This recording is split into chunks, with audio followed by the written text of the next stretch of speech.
Let me ask you this, Art. The last time you were on the air live was 2010? The last program I did was Halloween of 2010, and that was sort of as a part-time, I think I'll do 13 shows a year type deal. So that was the last show. The last real show I did was many, many years ago now. And have you been kind of jonesing to do what you did before? Of course. Every time I see a headline about anything in the paranormal world, I'm all over it, and jonesing is the right word. That's right. I love that stuff. And the world has changed only in the sense that what I did then is being done now times 10. So I'm walking back into a world that I guess almost in the modern world created, and there's more of it. A lot more of it. A lot more of it. So, yeah, that's right. So, of course, yes, I've been jonesing. Do you feel a responsibility, or at least a degree of authorship for what's happened, all the paranormal TV shows and ghost hunters and all that stuff? Even though here I am on television, I have a face made for radio, I think. And I've been approached by a lot of television, which I've turned down, one as recently as 2 days ago. So, do I feel a responsibility for authorship? Well, no, I don't want to claim that. Oh, you must, though. I mean, you know. These questions, look, quite deep questions like life after death, is there any?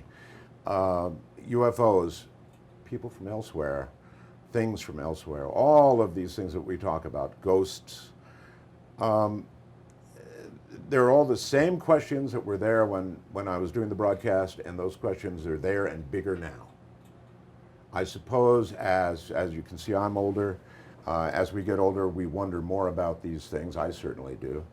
So I have a lot of questions. And fortunately, there's a lot of really good people out there who have answers. I'm really looking forward to being back on the air. It seems like there's an era, it's a more legitimate pursuit now. I mean, when you started this stuff, it was wild, crazy, it's ridiculous, something to laugh at. That's right. It is more respectable now. I mean, some of it's pretty laughable and crazy, but it is more respectable. Or put another way, a lot of the things that I talked about 10 years ago are now mainstream, actually mainstream. Global warming is an example. No matter which side of it you're on, we all know the temperatures are going up. The only argument left is who's responsible. So things that were at the fringe then are in the middle now. So I guess in a sense I'll be jumping forth to the fringe once again. Michio Kaku was an unknown when you started with him. He's on television more than I am now. Dr. Michio Kaku, Professor Kaku, is a wonderful guest. I'm going to try and have him on as early as I can. I told him after, I don't know, the first half dozen appearances on my program, that he'd be the next Carl Sagan. And he chuckled, and I think today it's fair to say he's the next Carl Sagan. I see him on the CBS Morning News once a week, you know. All the science shows, he's everywhere. Does it bother you in some level? I mean, obviously you have an insatiable curiosity about these topics, but on some level that we are no closer to answering them. The UFO question, we don't know who they are, why they're here, where they're from, all the big But I questions. think we know they're coming. Hollywood certainly knows they're coming. Yeah. About every fourth movie now is some form of aliens, spacecraft, contact. It goes on and on. My favorite line from Contact is, "Want to take a ride?" Well, we're going to have a ride here. This ride is going to be on Sirius XM. So it's going to be a little different. It's going to be even more unstructured. Sirius XM is going to be a lot of fun because, well, frankly, their instructions to me were only that: have fun. Art, go on the air and have fun. I said, but you don't have many commercials. What do I have to do if I have to take a natural break, as everybody does every few hours? They said to me, play a record. So very unstructured. Any parameters about subject matter, just be art. Absolutely no instructions. Just go on the air and have fun. And that's what I'm going to do. I'm going to go on the air and have fun. And somebody calls me up and says, hey, I've found this hole that goes down to the middle of nowhere, or possibly even all the way to Hades. You stop, you begin to explore it, and that's how my show has always worked, and it will continue to work that way. I have no idea what's coming. No idea, and I don't want to know. I just want to find it and explore. You said that one of the things that attracted you about SiriusXM is the freedom that you get. That's right. You were always pretty free to do what you wanted. What's different? What kind of things are you able to do here that you wouldn't do elsewhere? You're not going to be using swear words. No. Of course you can. You can Yeah. use any words you want because it's essentially the cable TV of radio. But no, I don't use bad language, and I don't think bad language is required to either entertain or inform. It's simply not. So what's different? Well, broadcast radio, as I know you know, is very structured, and everything is to the minute. The breaks have to be where the breaks are. I'll have perhaps a couple of breaks an hour in reality, and they said put them where you want them. You know, put your bumper music on and take your breaks and do it when you feel like doing it. And you can Doesn't go get any better than that. You can go as long as you want, really. I can do 3 hours, I can do 4 hours, I could do 5 hours. So that's different. It's very different. Still be callers. People call in. Oh yes, I'll have open line nights. Absolutely. Do you have? Does the XM Sirius as a company have expectations? You've got to sign up so many subscribers, this kind of thing. No, they don't have any quota for subscribers. They don't have any ratings. They stress that to me. Don't worry about ratings. Just do what you do. And so it's a very laid-back company. It's really an amazing company. I imagine they expect you to draw in a new audience for them, though. I mean, they need subscribers. This is one of the few things that would get people to sign up. Yeah, I think their expectation is that a lot of my old audience will come, and I hope you do. So, is it competition for coast to coast? I know there's some sensitivities there, but the time frame is different, so it's not directly up against it. I think that a good show in this genre will raise all boats. And I also think competition is a good thing. And that if in any way what's going on in Coast now has changed, maybe it will cause them to take a good look at what they're doing and change things. Are there bad feelings? You don't want to really get into that. Are you okay? There is a very important story that I want to tell about my retirements. On the internet, I'm being called a serial retiree. Yeah. A phrase that really annoys me. Well, the audience doesn't know the whole story, or as Paul would have said, the rest of the story. And I very well may decide to tell it. I'm struggling with that now. But if the audience understood the nature of my so-called retirements, I think they'd have a very different outlook on it. In general, you're looking forward to the new challenge and not so much. Absolutely, Yeah. of course. What's coming? Always what's ahead. That's right. How's personal things going? People chronicle your life like a rock star or something, you know? Well, that's, I think that's my fault because I can't keep my mouth shut. In other words, whatever's going on in my life comes spilling out of my mouth on the air. And so part of that's my fault, but I don't mind. I'm happy to share my life with my audience. I always have been, and I will do so this time. I saw some of the comments about that you're getting a lot of media about your return. People are pretty excited. Yes. Extraterrestrial radio, I saw somebody wrote. Well, That's it does come from space. kind of a cool angle. Yeah. Bell's greatest achievement is to make the utterly juvenile completely captivating. The utterly juvenile.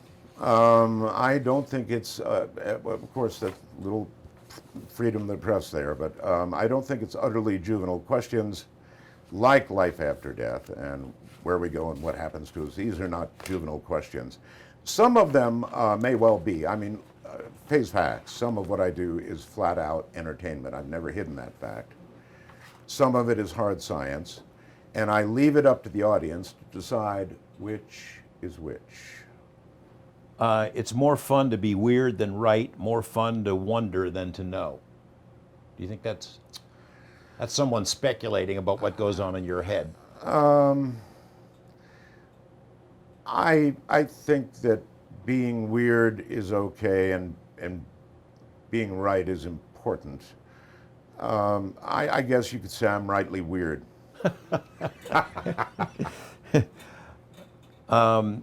So you start in the middle of September. Any significance to the date, or just that that's a target? Oh no, there's lots of significance to the date, and I'll leave that to the audience to figure out. Actually, there's none at all, but they'll attach significance to it. Do you know what the first show would be? No, I don't. I have no idea. We'll see. Obviously, a lot of the guests that I've had on for years, I will continue to have on, and I'll explore new areas of the weird and the unknown, and I'll depend on my callers. I'll depend a lot on the audience, and that's what I've always done. I'll continue to do. Family life. I mean, I don't know if you feel comfortable getting into that. People, that's one of the things that they've chronicled. You know, that followed your personal life. How's things going? Things are great, absolutely great. I have a very young wife, George, and that occurred in a very interesting way. I'm a ham radio operator, and it turns out that after my wife died, after Ramona died, sometime after she died, I got an email from my brother-in-law, who's a ham radio operator, who happened to be engaged to a Filipina gal.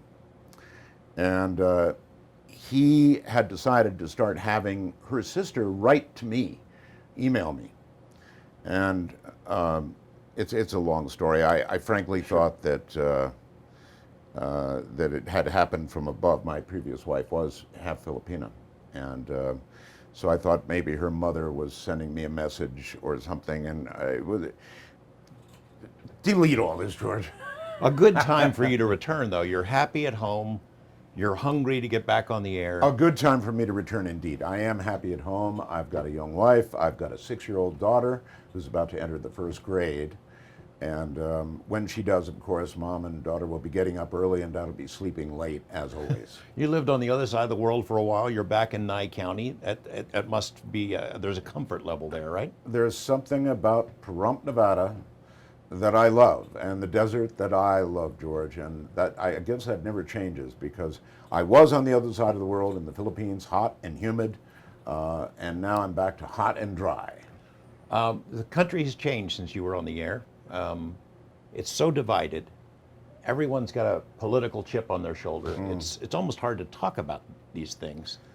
How do you handle that in the new version of your show, in Dark Matter? How do I handle that? And that is the name of the show, by the way. Yeah. Thank you, Dark Matter. I think it's a good name. Yes, so much has changed, George. I think I was shown in a very famous photograph long ago smoking a cigarette. As you see now, there's a red tip here. This is an electronic cigarette.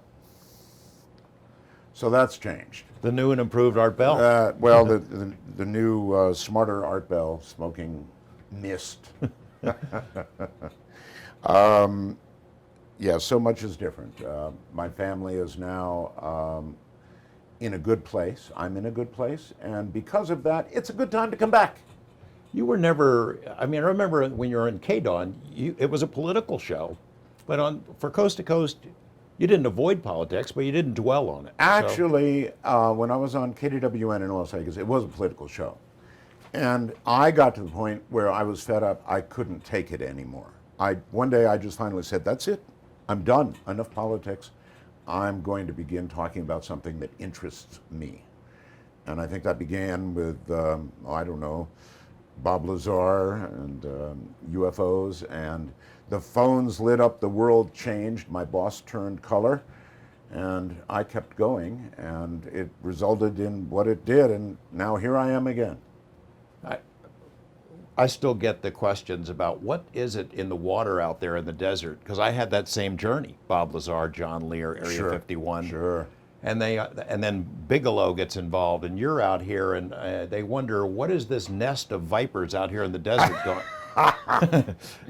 I suppose it is a bit of a nest of vipers, Yeah. and I don't know. It's something in our air, it's something in our water, but we seem motivated to explore that which other people don't. I don't know. It's a triangle. You can't wait to get on, right? Right. I can't wait to get on is right. Are they doing anything to get the message out? I've seen some media articles, but is there going to be a build-up as it gets closer? I think there will be. I've seen there's a little countdown. I have a website, artbell.com, and they've got a countdown clock on it. And I'm getting messages saying, have you noticed how slowly that countdown clock is going? So there's a lot of people waiting out there. Have you got them calling you? Come on, Art, start it now.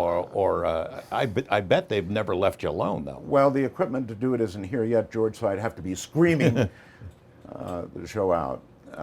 No, they're very excited. I'm very excited. I hope that I fulfill expectations when I get there. Sure he will. All right. Anything else anything else you can think of? Boo! No. You were always the master of the tease too, you know, of Oh giving yes. them just a little yes, yes, tantalizing yes, bit. Yes, yes. I guess I'm doing a lot of that. I'm doing a lot of teasing. There's no question about it. I turned down 2 terrestrial networks, regular broadcast networks. And I thought I was done, and then I get this message on Facebook from an executive at XM, Sirius XM they are, and that was that. I was hooked. Good. Can't wait.